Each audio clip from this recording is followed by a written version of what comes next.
Hi Booktube, this is Kelly. Thank you so much for watching my channel, Books I'm Not Reading.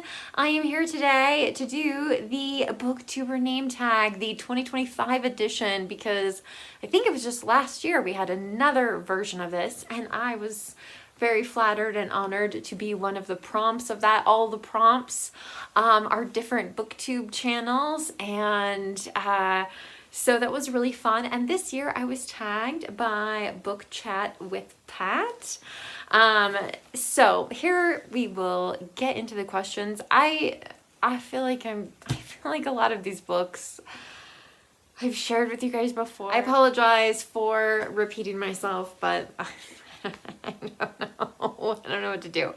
So number one is Books and Bocadillos. That's Maria Andrea. I hope I'm saying that right. And she has a fantastic channel. Definitely check her out. A book which features or is about food, and my mind instantly went to Julia Child's My Life in France, which definitely food plays a major part in this. I think this is a great book about marriage and love. I think this is, yeah, it works on so many levels, but if you haven't read this, I strongly recommend it. It's a 5-star memoir for me anyway. So okay, question number 2, genre books, which is Gavin. And Gavin, I wish the name of his channel was different, because I feel like genre books is, it seems like, I don't know, like he's just reading a bunch of like mass market paperbacks or something, which is, there's nothing wrong with that, but he is really reading a whole huge spectrum of things. I was so impressed. He read all the history plays for Shakespeare, either this past year or the year before, which was fantastic. So anyway, definitely Gavin is worth your time. So the prompt here is a book you like in a genre you don't usually read. So for this, I grabbed, I mean, it's kind of like half yes, half no. So this is The Devil in the White City by Erik Larson. This is a story that divides itself between the World's Fair in 1893, I think, and a serial killer who was living in Chicago at the same time that the World's Fair was taking place there. The stuff about the World's Fair is really interesting. I have heard people who just read about the World's Fair and they skipped all the chapters about the serial killer, because he was just, I mean, wow, it's just really dark, really violent.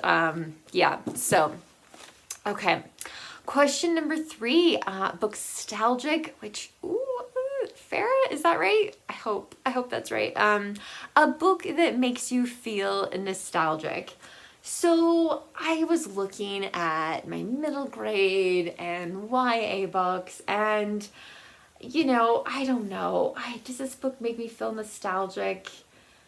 Yes and no. This is Stargirl by Jerry Spinelli, which I absolutely recommend to anyone. I wish that this book had existed when I was in junior high and high school, but yeah, it takes me back to being a bookseller and, you know, reading all of these books that for whatever reason, I think part of it was I grew up in a household that was full of books, and there was I like to say there was no restricted section. So we could read whatever we wanted. And as a result, I think I missed out on some kids' books that I don't know why I wouldn't have read. Like, I'm currently reading Black Beauty, which, yeah, again, as a child, I didn't read, and it's sort of surprising to me. But anyway, so Stargirl is a fantastic book by Jerry Spinelli. Again, I would say it's like a middle grade young YA book, and Yeah, so I do not read Love Stargirl though. It's a sequel, and it's as great as this book is, that book is bad. So just skip that one, read this one instead. Okay. Question 4. Oh, and I love this channel name so much. Book Songs and Other Magic. I believe it's Gareth. A book about or featuring music or magic, bonus points for magical music. But I had to grab Nick Hornby's songbook. Nick Hornby is the author of High Fidelity. It's surprising to me how much of his nonfiction I have read. But anyway, I read this as a buddy read with Nancy. Some of you may know her as a commenter on and poster on Instagram, as well as a commenter on Booktube under Moon Poem. But anyway, she and I read this together, and I have to say, like, this book would have been so lost on me because I am not great with music. Like, I'm not up to date. My coworkers are talking to me about certain artists. I'm like, you just talk to each other. I'll wait till you're done. But anyway, but Nancy knew so much about the music. In this, there's, a series of essays, and of course I would try to listen to the music. Some of the music I thought was awful, but it was interesting to hear what Nick Hornby had to say about it, and it was especially interesting to hear what Nancy had to say about it. I think she worked at a Barnes & Noble with a music section and was in charge of that for a little while, and so she was really, really, yes, very, very up to date on music. So she helped me get through this little book together. But anyway, so that was really fun. Okay, question number 5, Passage of Time. A book that is set over a long time frame. And I wasn't sure. I mean, there's so many books I could have grabbed. I read this last year with Faith in Books. And this is In This House of Bread, by Rumer Godden. And it's a chunky book, but it's not a plot-driven book. It's about a woman who decides to become a nun and the different steps she goes through and the community life and that sort of thing. And it really covers, it's not multi-generational, but it covers a long period of time, or at least, I don't know, maybe because they were nuns, it felt like it covered a longer period of time. I don't know. There were so many books I could have picked for this, but I just happened to see this and thought about Faith in Books, who I am going to tag. Question number 6, Your True Shelf, which I believe is Sarah. A book you couldn't believe was a true story. So this is a book I've had for quite a while. This is Death in the Grizzly Maze by Mike Lipinski. This is the Timothy Treadwell story. So if you're not familiar, Timothy Treadwell spent his summers in Alaska among grizzly bears, and he was by himself for most of the time. Anyway, his life was eventually turned into an amazing, amazing documentary by Werner Herzog. But after watching that documentary, that's when I went searching for more and found Mike Lipinski's book.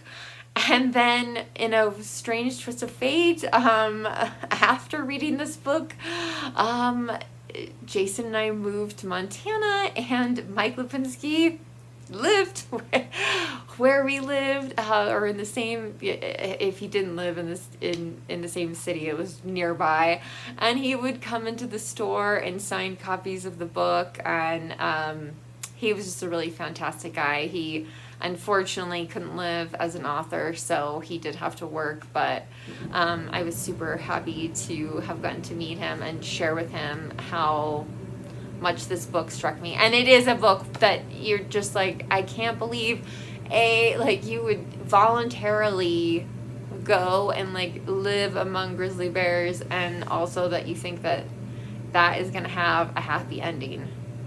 It does not. I'd really like to reread this. Actually, a lot of these books, like, I need to reread. But anyway, so yeah, Death in the Grizzly Maze is a great book. And if you can't find it, definitely watch Grizzly Man, the documentary, because it's fantastic. Okay, let's see. Question 7, spread book joy. A joyous book that makes you happy.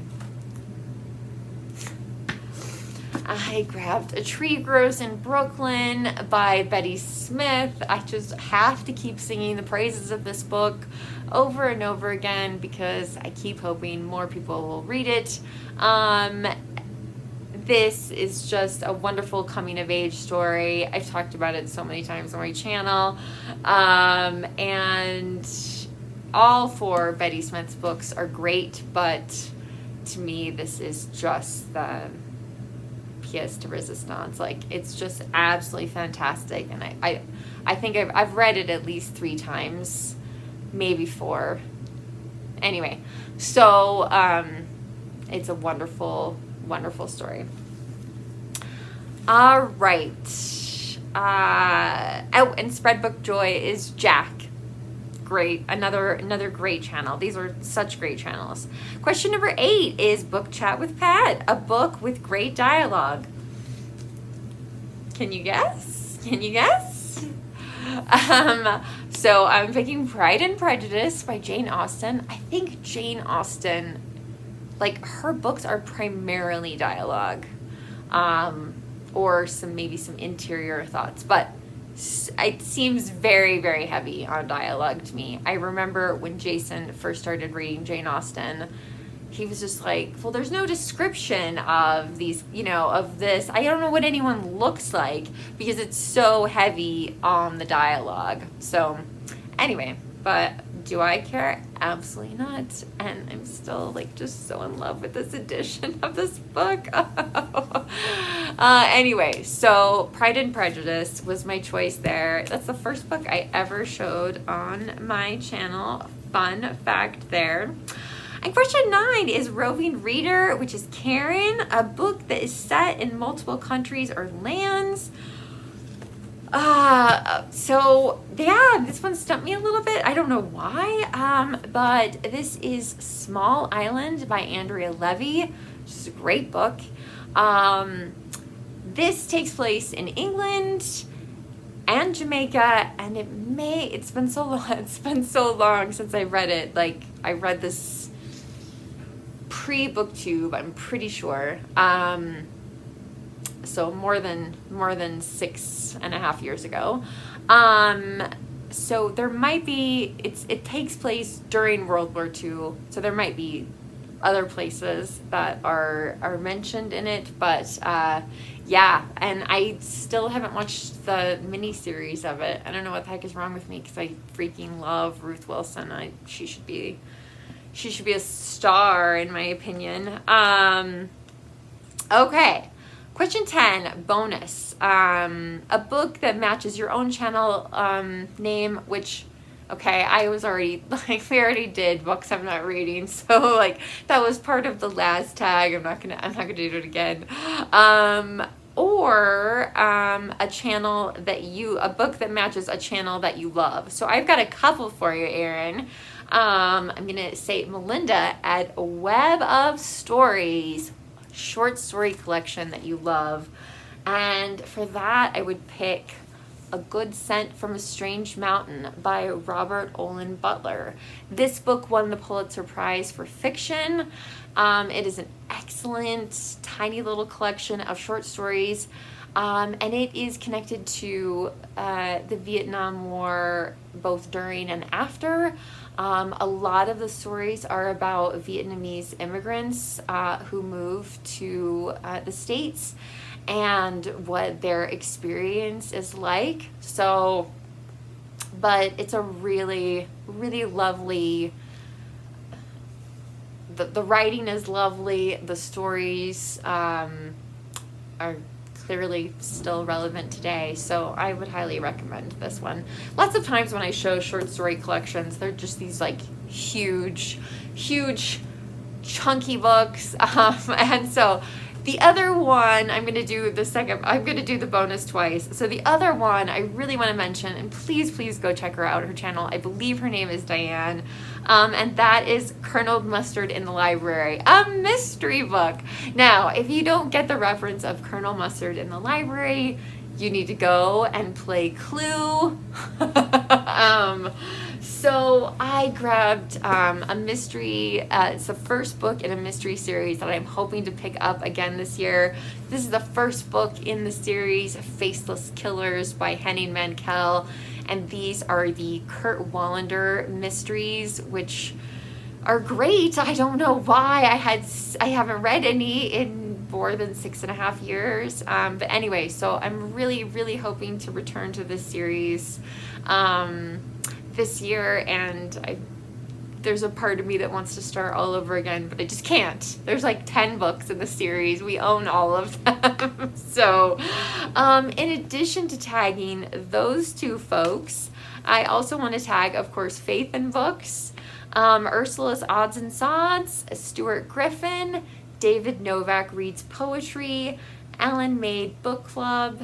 I'd like to tag Curious Cat, but she may be on break. So if you're taking a break, that's fine. Don't worry about it. I want to tag, because I mentioned a Tree Grows in Brooklyn, I wanted to tag Marilyn Maya Mendoza, as well as Randy Ray. So, the Literate Texan.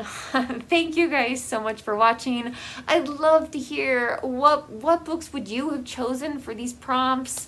Are there great booktubers out there who would be a great prompt in this tag that we should alert Erin to? Let me know down below in the comment section. As always, if you don't feel comfortable leaving a comment, you can leave an emoji or give this video a thumbs up. But thanks so much for watching. Booktube, remember to be kind to yourself, be kind to others, and I'll be back soon with another video. Bye.